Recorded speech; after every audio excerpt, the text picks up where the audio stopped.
hoje a gente vai mergulhar numa situação bem comum para quem mexe com o Google Sheets e quer automatizar as coisas, sabe? Tá, vamos lá. A questão é como copiar uma linha de uma aba para outra planilha, assim, na hora que ela aparece, principalmente se ela não foi digitada ali na mão. A primeira ideia, claro, é usar o Google Apps Scripts, né? Que é ótimo para isso.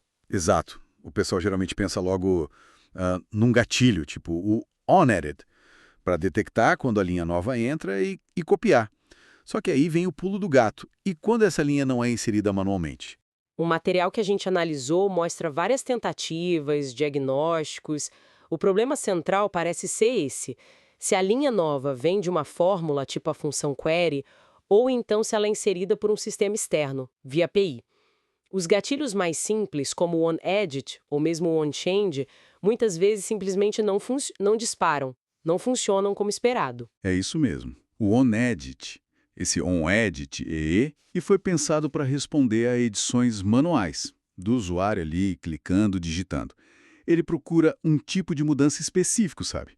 Um e.changeType como insert row. E isso não acontece quando é uma fórmula que atualiza a célula ou a API que manda o dado. Entendi. É uma coisa bem específica da ação do usuário mesmo. Sim, é uma pegadinha comum, viu? Muita gente quebra a cabeça com isso. E aí tentaram o onChange. Esse é um gatilho instalável, né? Que em teoria deveria ser mais abrangente. Exato, mais poderoso, digamos assim. Mas pelo que a gente viu na troca de mensagens, ele também falha bastante nesses casos. Quando a mudança vem de fórmula ou API, parece que o Google Sheets não enxerga essas alterações programáticas como um evento de mudança que deveria acionar esse gatilho, né? Perfeito. É como se ele pensasse, isso aqui é só o conteúdo atualizando, não foi uma ação direta do usuário mudando a estrutura ou digitando. E, olha, isso é uma eliminação conhecida, tá?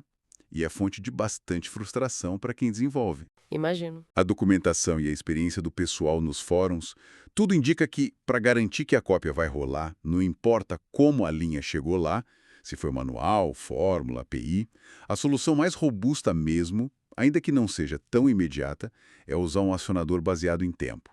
O famoso Time Driven Trigger. Ah, o gatilho por tempo. Quer dizer, agendar o script para rodar sozinho, sei lá, a cada minuto, a cada 5 minutos. É isso? Exatamente. Você programa ele para executar periodicamente. Mas aí, uma preocupação que apareceu bastante no material foi a eficiência. Rodar um script a cada minuto, por exemplo, para checar uma planilha que pode ter milhares, dezenas de milhares de linhas. Isso não pode ficar super lento. Consumir muito tempo de execução do Google. Pode sim, correto. Esse é o ponto. Por isso que a solução com um gatilho por tempo não pode ser ingênua. Ela precisa ser inteligente. Tem que ter um jeito de evitar ficar varrendo a planilha inteira toda vez e, principalmente, evitar copiar a mesma linha várias vezes, né? Certo. E quais foram as saídas inteligentes que o pessoal discutiu? Bom, surgiram algumas abordagens bem eficientes. A primeira é verificar um ID único.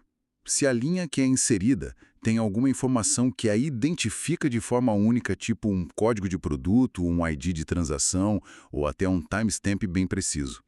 O script, quando roda, só precisa checar se esse ID específico já existe lá na planilha de destino, antes de copiar. É bem mais rápido do que comparar a linha inteira, sabe? Ah, claro. Checa só uma coluna, praticamente. Faz sentido. E a segunda? Do próprio AppScript. Ele funciona como uma pequena memória para o script. O script pode guardar um pedacinho de informação ali, tipo texto. Então a ideia é guardar o ID ou algum dado único da última linha que foi copiada com sucesso. A cada vez que o script roda, ele pega o ID da linha atual que ele está olhando e compara com o ID que está guardado na memória. Se for diferente, ele copia a linha nova e atualiza a memória com o ID dessa nova linha. Se for igual, ele sabe que já copiou e pula. Isso evita até de olhar a planilha de destino. Genial. Uma memória para o script. Gostei da analogia. E tinha uma terceira opção, né? Tinha. A terceira é a coluna de status. É uma abordagem mais visual, talvez. Basicamente, adiciona uma coluna nova lá na planilha de origem, onde a fórmula query ou API joga os dados, e nessa coluna o script marca as linhas que ele já copiou. Poderia escrever copiado ou processado, algo assim. Aí o script, quando roda, só olha para as linhas que ainda não têm essa marcação, processa, copia e marca. Entendi. 3 estratégias, então. ID único, Property Service para guardar o último, ou coluna de status para marcar. Exato. Todas elas atacam o problema da eficiência que o gatilho por tempo sozinho poderia causar. E é interessante, né? Pensar que toda essa ginástica, digamos assim, existe por causa de uma decisão de design lá do Google. Provavelmente para evitar problemas maiores, tipo loops infinitos de scripts se autoacionando ou para gerenciar os recursos dos servidores deles. Com certeza. Tem uma lógica por trás, geralmente ligada à performance e estabilidade da plataforma. Mas que impacta diretamente quem está aqui, tentando fazer uma automação mais reativa, mais imediata. Sim. E, olha, isso gera um feedback constante na comunidade. Muita gente pede gatilhos mais flexíveis que pudessem, opcionalmente, ser disparados por fórmulas ou APIs. Mas, por enquanto, é isso que temos. Bom, então, resumindo a nossa análise aqui desse material todo. Para copiar dados automaticamente, especialmente quando eles vêm de fórmulas como query ou de APIs externas, os gatilhos onEdit e onChange, na maioria das vezes, não vão funcionar como a gente gostaria. Correto. São ineficazes para esse cenário específico.